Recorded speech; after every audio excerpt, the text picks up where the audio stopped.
Hey class, welcome back. We're going to now continue with the second half of chapter 1 where we're going to be talking about and learning about vectors. So you can see a great joke, vectors, what's the point? Ha! The reason that's funny is because vectors are an arrow representing both magnitude and direction. And so we're going to be diving in and learning a lot about vectors, getting some of the basic rules of vector math so that we can apply those to looking at two-dimensional motion, and it becomes really important once we get into dealing with forces, because when you talk about forces, you care very much about how much force is being applied, but also the direction of that force. So let's go ahead and jump in. As an introduction, I thought I would let a quite fun movie that I always enjoy watching, Despicable Me, introduce to you what vectors are.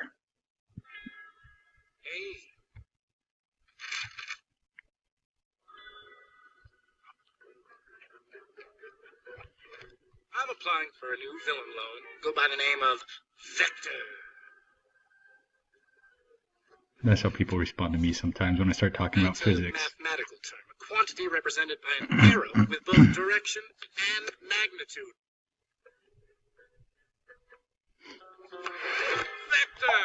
That's me, as I'm committing crimes with both direction and magnitude. Oh yeah! Oh yeah! Alright, so as you see there, we now know that that vectors are quantities with both direction and magnitude. So when we talk about vectors, we're going to be representing them with an arrow. There's a tail, which is the beginning of the vector, and then there's a tip, which is the arrow side. So if this is vector A, the direction of the vector is just the direction that the arrow is pointing in. The magnitude is represented by the relative length of the arrow itself, and we write vectors with a little arrow on top of it to represent it as a vector quantity. So A with an arrow on top is a vector quantity. Now again, always notice that arrow on top. So the magnitude of the vector, we usually will just use A without an arrow on top, although sometimes you'll see an A with two parallel lines on either side of it. If it still has the arrow, that also represents magnitude. So I'll use both to make sure you're familiar with both, because you'll commonly see it written both ways. And you'll do a lot more with vectors when you get into Calc 3 as well, but this will just serve as a brief introduction for you all. So different things that we're going to be using vectors for are things like position, as we talked about. R is the vector for position. If we have one dimension, we just use X or just Y, as we saw last chapter, but R is the vector for position. All right. And so displacement is delta R, velocity is V, and acceleration is A. And again, these are just non-vector notation characters, delta X, V, and A, when we were in one dimension last chapter, but now we're going to continue on using vectors. All right, so now, just as we've already seen one dimension, but more to come later. All right, so now let's figure out, if we have vectors, we're going to want to do math with them, right? We're going to want to add them together. We're going to want to have multiple pieces together and whatnot. So with vectors, it can get a little bit tricky. So if you have a vector of magnitude 2 in this direction and another vector of magnitude 2 in some other direction, if you were to add those together, what would the result be? A lot of times you think, well, 2 plus 2 equals 4. But if these were each vectors A and B shown here of magnitude 2, if you were to add them together, the result would not actually be 4, as you will see. So what we do when we want to graphically, just so you understand visually what it means to add two vectors, if you want to add them together, you'll take the tail of vector B here and move it to the tip of vector A, like so, and the result then is connecting the tail of vector A to the tip of vector B. So A plus B would give you this vector C that you can see here. So A plus B gives you vector C, and that's what it looks like graphically. So you could do some geometry and things to kind of figure out vector C, but if you were to have 3 or 4 vectors, it would get a lot more complicated quite quickly. So I'm going to give you some different tricks and tools for adding vectors a little bit later. So one thing that you're going to need to understand in order to be able to add 3, 4, 5, 6 different vectors together, which you're going to be doing when we get into dealing with forces and so on, you're going to need to use what's known as vector components. So anytime you have a vector, like you see here, vector A, you can take it and you can break it down into x and y components, which is basically the projection or the portion of vector A that's parallel to the x-axis and the portion of vector A that's parallel to the y-axis. All right, so that's what I want to talk about now. So if we take vector A and we put its tail at the origin of an xy axis plane, what we can find then is there's going to be a right triangle that you can form with one side parallel to the x-axis, one side parallel to the y-axis, and your vector A is the hypotenuse of that triangle. And so the triangle will have an angle, as we see here, labeled theta, and you can figure out, since sine of the angle theta is opposite AY over hypotenuse A, and cosine is adjacent AX over A, we can figure out what AX and AY are equal to in terms of the vector and its angle that it makes relative to the x-axis. So if you know the magnitude of A and this angle theta, you can find that AX is just going to be equal to, since it's the adjacent side, the hypotenuse multiplied by the cosine of the angle theta, and AY, which is the opposite side, will just be equal to the hypotenuse multiplied by the sine of this angle. And if that confuses you, if you're not sure, please just contact me, let me know. I'd be happy to give you a little more trig background. But check out the book as well if that's confusing to you. But it comes directly from our trig relationships.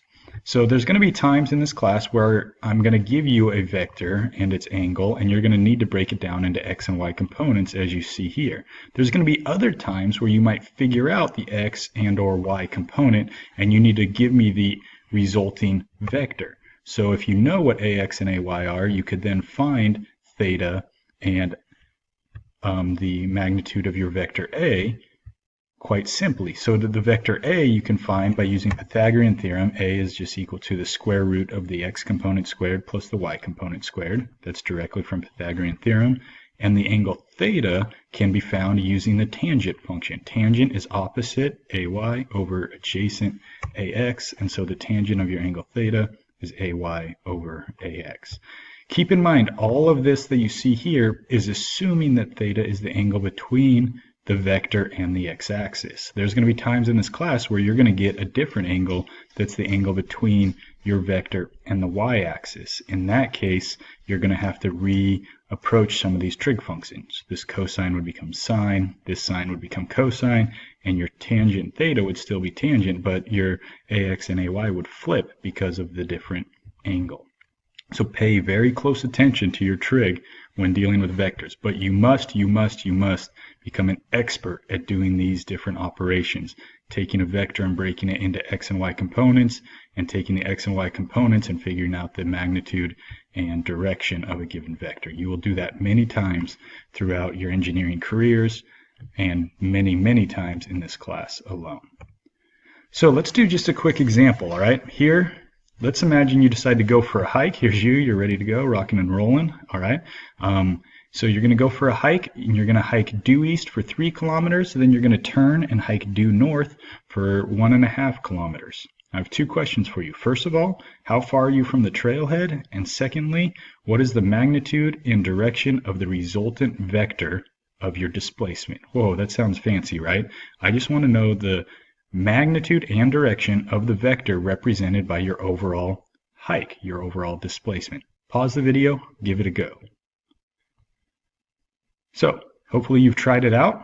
Now let's go ahead and take this step by step here. So what I'm really giving you, if you notice, right, I'm giving you a vector that's in the x direction, due east, and a vector in the y direction. So I'm really giving you an x and y component of a vector. So if we were to draw this out, as always, to start problem solving, we draw.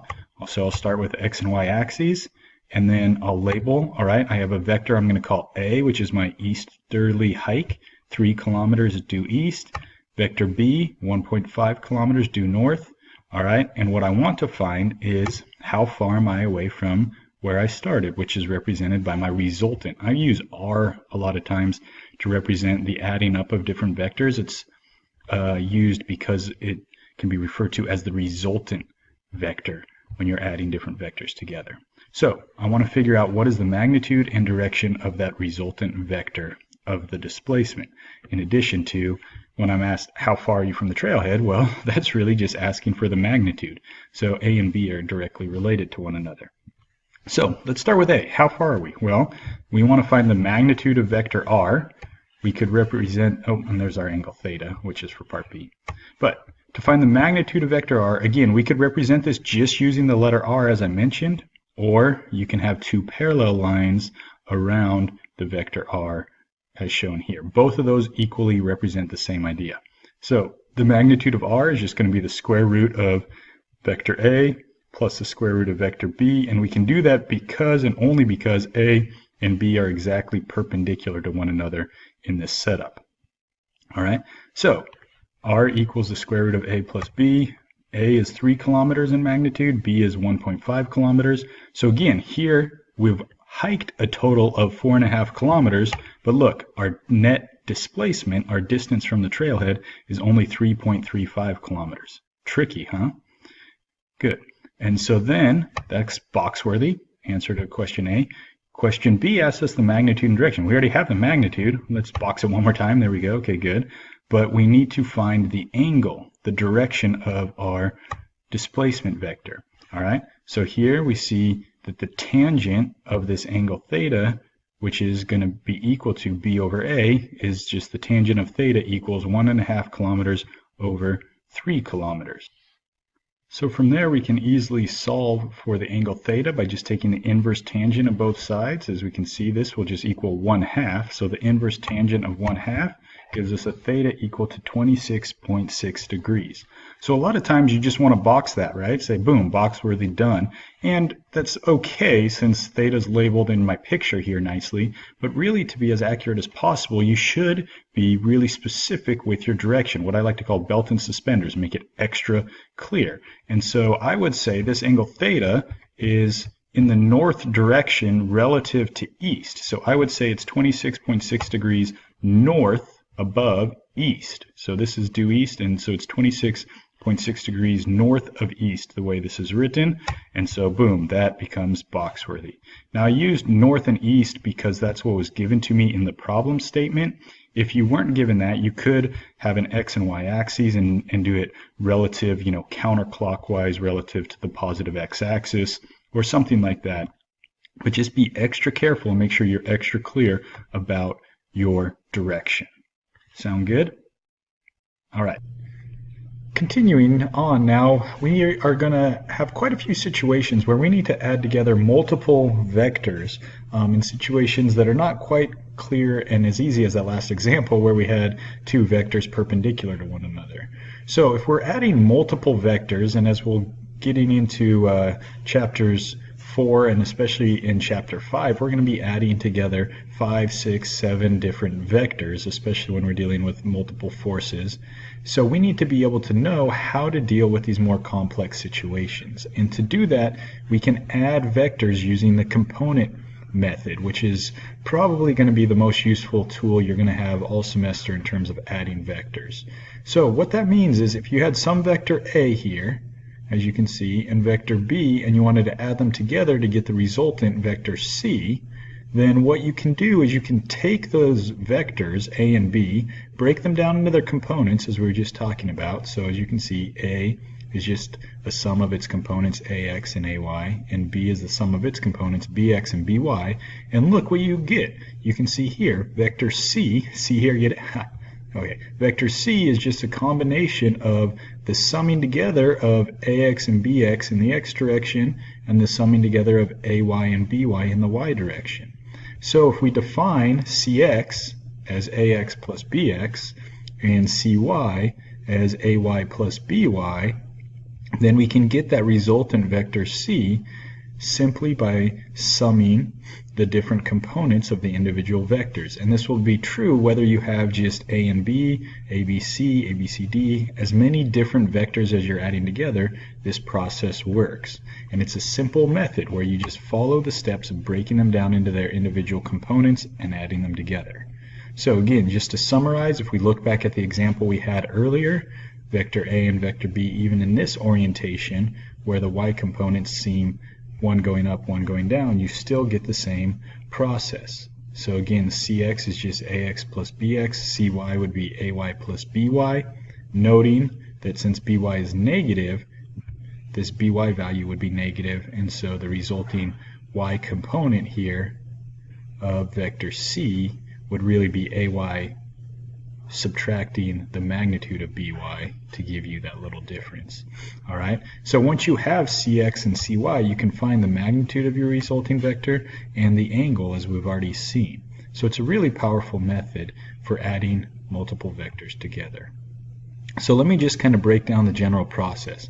If you want to add multiple vectors together, you always get things started by writing out the individual components of your vectors, breaking them down into their components, and then you can sum them up. So if you had, again, vector A and B you wanted to add together to get the resulting vector R, you need to break A into its x and y components, and then break B into its x and y components, and then you can simply add those individual components together to give you the resultant.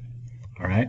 So again, problem-solving steps. Start by defining x and y axes, finding components, adding those components together, and then, if needed, find the magnitude and direction of your resultant.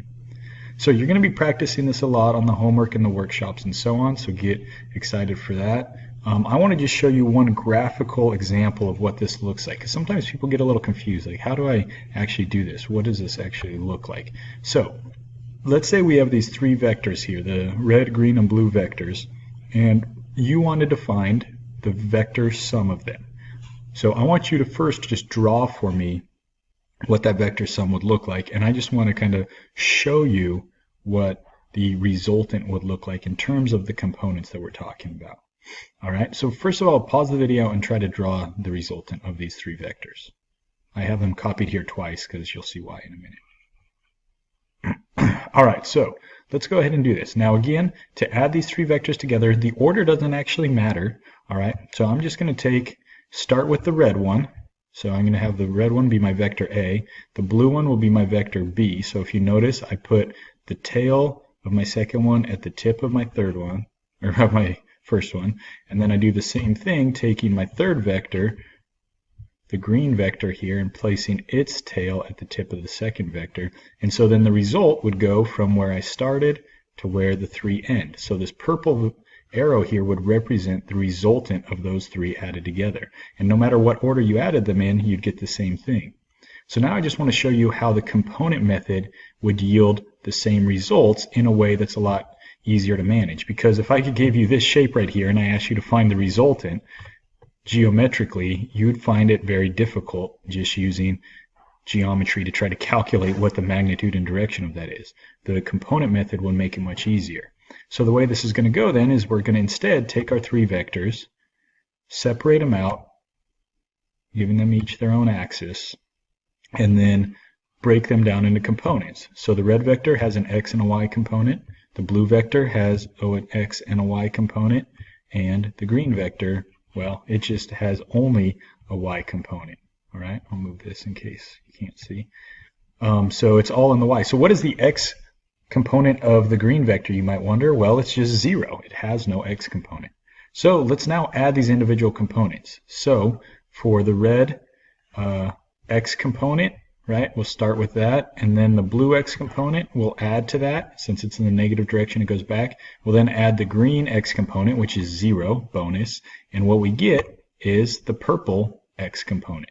So that is the x component of our resultant vector. Do the same with the y. We start with red, add the blue, add the green, which is in the negative direction, and we get the resultant of our purple vector in the in the y direction as well. And so those two vectors now, the purple x and the purple y, represent the x and y of our resultant. You could do magnitude and direction, doing the square root of the sum of the squares and so on.